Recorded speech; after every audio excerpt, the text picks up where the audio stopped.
Здравствуйте! Вы смотрите программу «Актуальное интервью», в студии Надежда Саханская. Совсем скоро завершится открытый всероссийский конкурс по созданию мастер-плана столицы республики.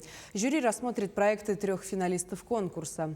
Какие преобразования ждут Якутск и другие населенные пункты Якутии, спросим у главного архитектора республики Ирины Алексеевой.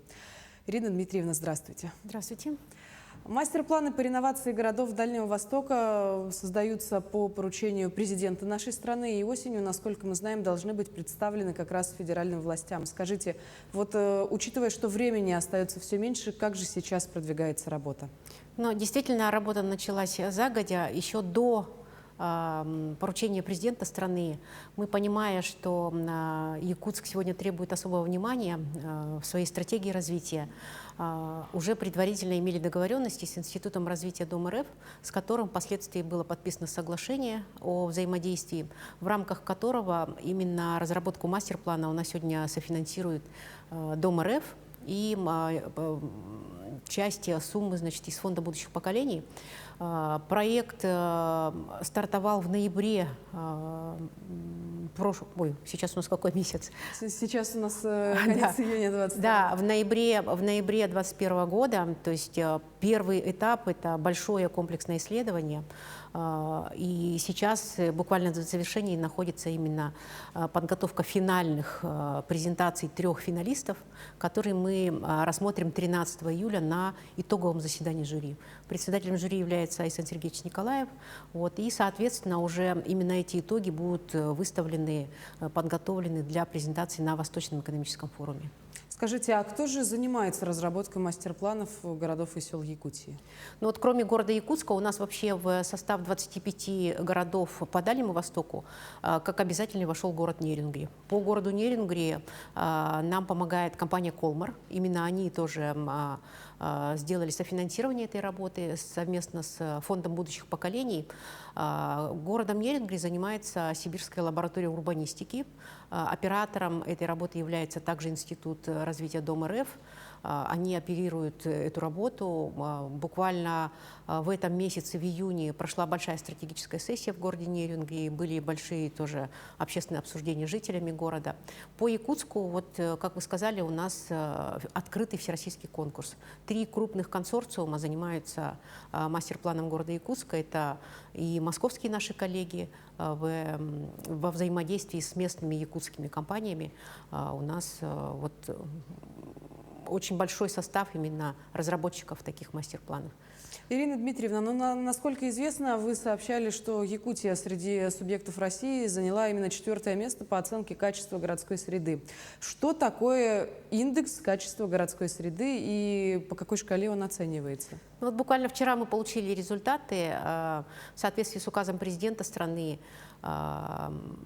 производится так называемая оценка высших должностных лиц и субъектов страны по различным показателям, в том числе оценка качества городской среды, один из важнейших показателей, который как раз иллюстрирует работу и губернаторов, ну и вообще субъектов страны.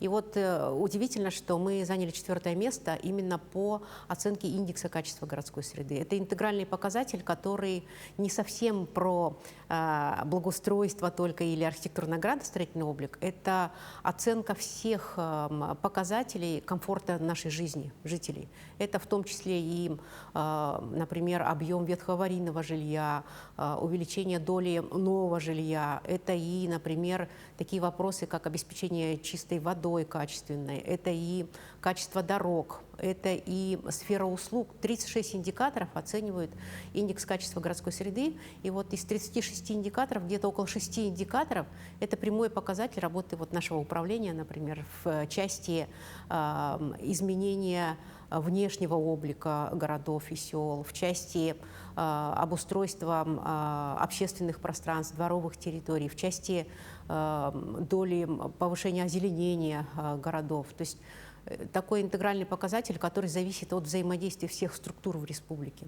И вот я думаю, что как раз оценка, она показывает, насколько в Якутии сегодня именно комфорт жителей республики важен для работы властей.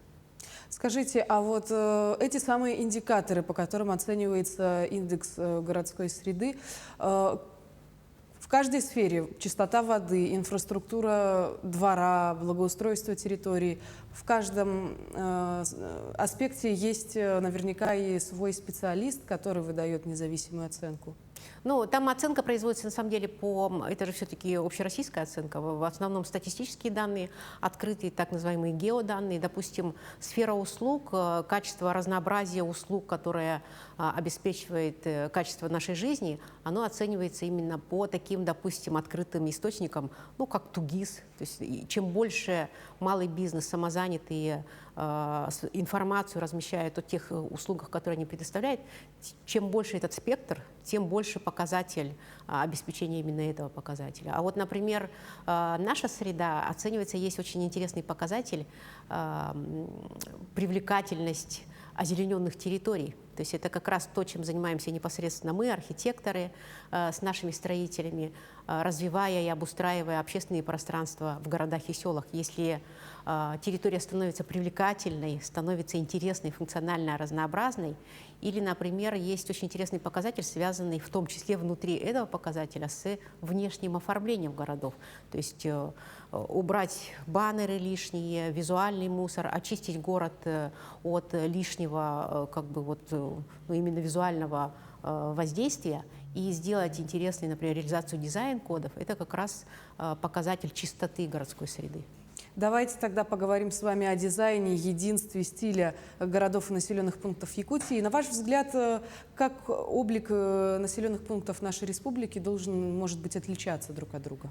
Ну вот сегодня особенно актуальна тема поиска самобытности, уникальности. Вообще хочется отметить работу наших молодых архитекторов, которые, используя новые методологии работы, а это так называемое соучаствующее проектирование, это глубокое погружение в аналитическую часть проектов, когда новое должно рождаться на том, что является нашей уникальной особенностью, культурным ландшафтом, каким-то генотипом, и в том числе и национальных культур. У нас же республика многонациональная.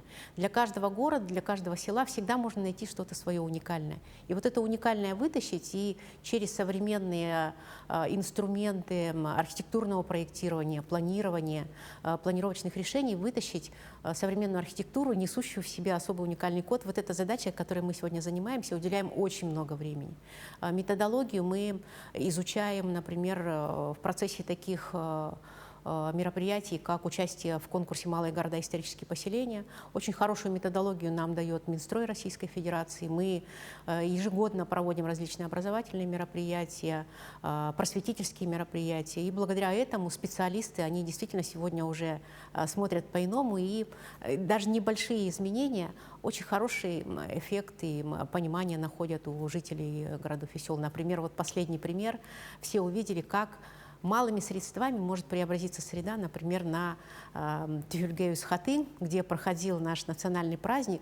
Многие жители заметили, что стало намного чище, намного приятнее, и именно подчеркивается культура народа. Прекрасный праздник прошел, и это работа в том числе вот молодых архитекторов, которые незаметно, тихо делают проекты и их реализовывают.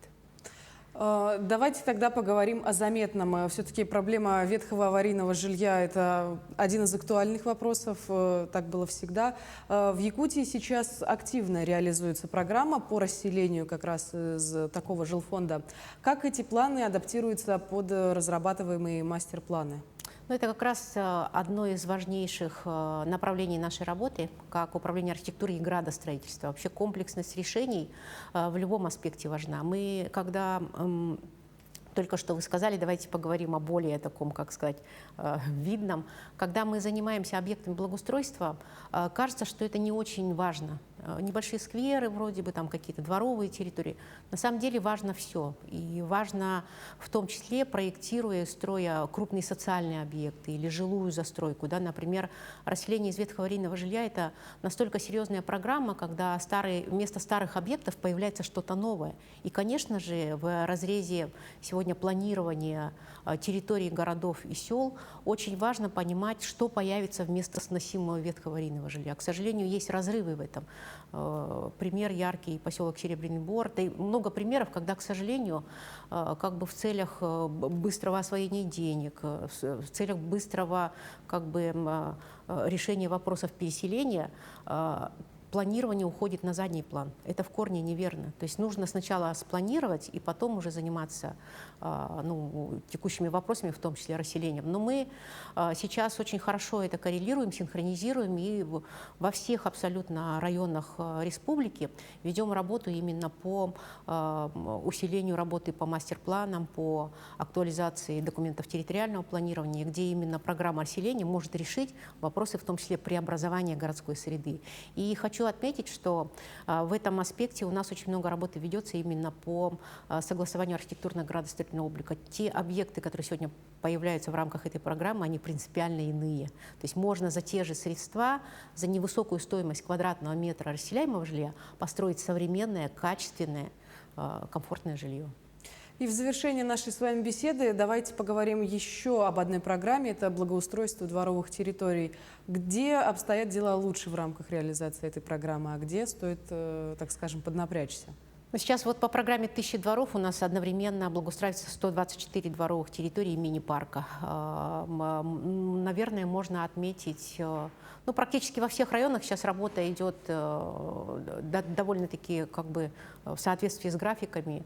Одинаково. Небольшое отставание есть у нас, например, партизанский наследник Намского улуса. Это связано с такими чрезвычайными обстоятельствами, как, например, затопление поселка. То есть территория, которую планировали благоустроить, она в этом году была затоплена. И им пришлось искать другую территорию. Это немножко сдвигает графики.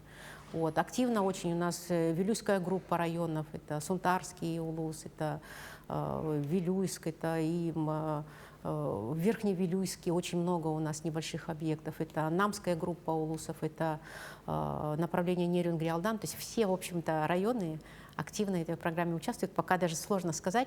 И это действительно очень хороший, знаете, такой спортивный интерес самих муниципалитетов быстрее, качественнее сделать эти объекты. И мы осенью увидим результаты этой работы.